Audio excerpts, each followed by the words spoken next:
Saruman believes that it is only great power that can hold evil in check. But that is not what I have found. I found it is the small things, everyday deeds of ordinary folk that keeps the darkness at bay. Simple acts of kindness and love. All we have to decide is what to do with the time that is given to us. There are other forces at work in this world, Frodo, besides the will of evil. Everyone, I am back. It's been a while since I've done any tiny house reviews from my YouTube channel. One of the things I'm doing is trying to find the best solar cookers to be used in tiny houses, and I found a couple really good ones. And I'm going to be doing a review right now for the Molly Baker solar cooker. And there isn't a lot of... I did a video review of this the other day. I put it on my Facebook page, but this one's going on YouTube. The Molly Baker solar cooker, there's not a lot of information about this solar cooker online. The website really needs to be upgraded really badly. And there are no video reviews for it anywhere that I can find. So I'm going to do a review for it right now. Here it is. I'm going to be using this cooker with it. This is not part of the Molly Baker cooker. This is something I found myself. And I'm going to cook up these sausage in it.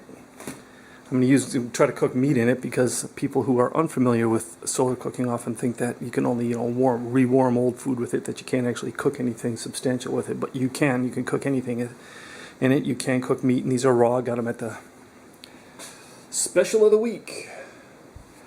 $2.50. How's that for a cheapskate like me? Okay, so I'm going to cook these up, and I'm going to go through it step by step.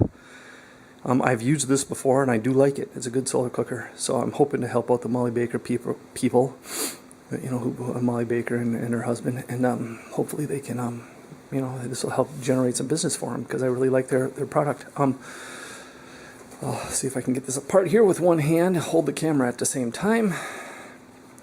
Out of necessity, I will have to set the camera down from time to time. Okay, so the base folds out like this. I'll move this out of the way for a moment. Okay, and there's all kinds of accessories and things inside the bag. I'm going to have to set this down here. I'll see if I can do this. Okay, here's some cardboard, which was not part of the Molly Baker kit. I added this myself, and I'll show you why in just a minute. Okay, and then there's some other things that are hard to do. I'll set it down again.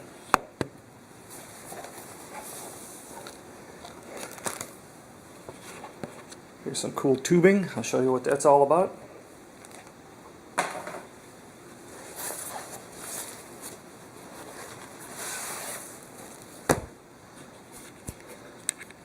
Here's the funnel. Oops, something fell down here. And that is a clothespin that I added to it as well, and I'll show you why I added that in just a second. Okay, and there's some instructions in there too that I got this from a friend of mine, Luther, and he printed out the instructions. He actually set me up with this thing, but you can order it online. I'll provide a link below the video. But I'm going to set the camera. Well, I'm going to try to keep going with the camera and let the camera run here. I'll do the best I can here. Okay, here's the funnel portion. I don't know how well you can see that.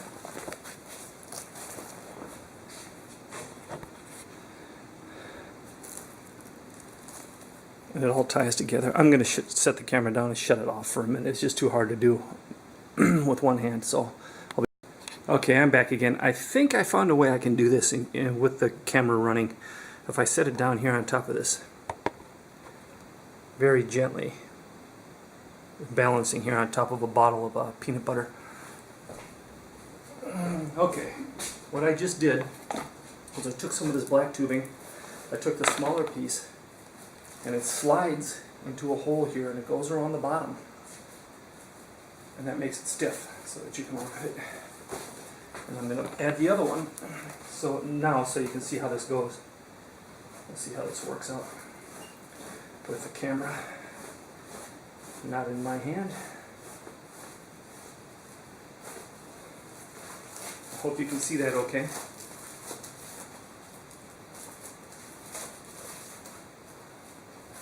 Okay. You can see what that does is it takes shape.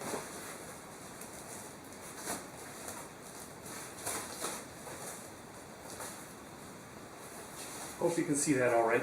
I apologize if you can't. I don't have anyone here to hold the camera for me at the moment. Okay, now one of the things I've noticed is it gets this little I hope you can see that. Dents in there a little bit, just the way it kind of works out. So to keep a nice round shape, I like to add a clothespin right here. It doesn't interfere with anything. Okay, let me place it here. Okay, you can get a better look at that now. I don't know what kind of material this is, but it's good, shiny material. It's good stuff.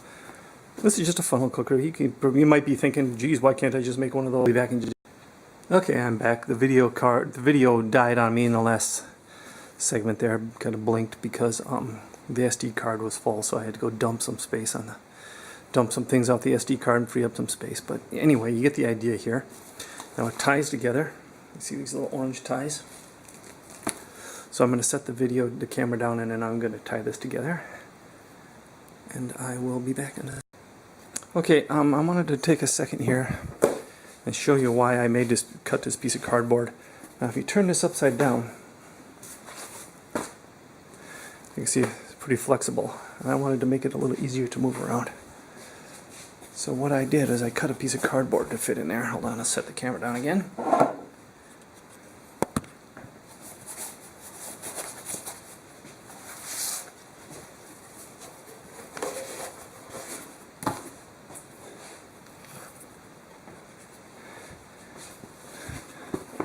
That makes it a little easier to move around.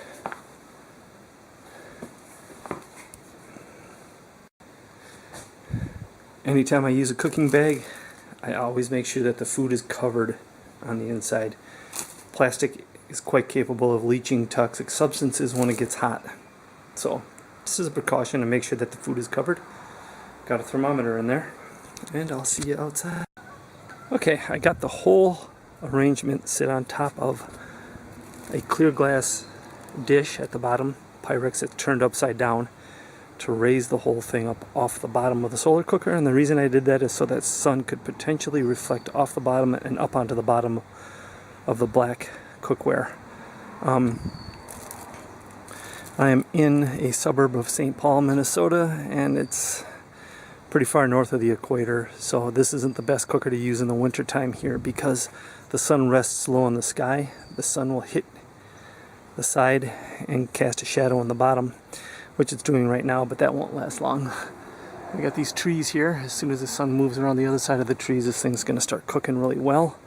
And I got to get back to work, so I probably won't keep a close eye on the time here. I usually don't keep a close eye on the time when I solar cook. People will often ask, how long does it take to cook that? You know, and I don't really pay any attention to that. I just go about my business and come back later and it's done. So I will see you later. Okay, I just came out. The shade of the trees is past, so we got good light now, and it's rapidly approaching 200 degrees. Let's see how accurate this thing is. Bought this for my tiny house. 149. So yeah, it's heating up quickly. Okay, I don't know if you can see the thermometer, but it's pushing 250 degrees right now, so it's cooking quite well. Okay, I'm taking the whole thing inside. I don't know, it's been out here for about maybe 2 hours, 2.5 hours or something. I haven't really paid a whole lot of attention, so be inside in just a second. Okay, I brought it in and I just pulled it out of the cooking bag. Let's take a look here. They are done. Thus concludes my video review of the Molly Baker Sun Oven. It's a good, sun cooker. would be a better way to say it. Molly Baker solar cooker. It's awesome. You, me, or nobody is gonna hit as hard as life. But it ain't about how hard you hit. It's about how hard you can get hit and keep moving forward. How much you can take and keep moving forward. That's how winning is done.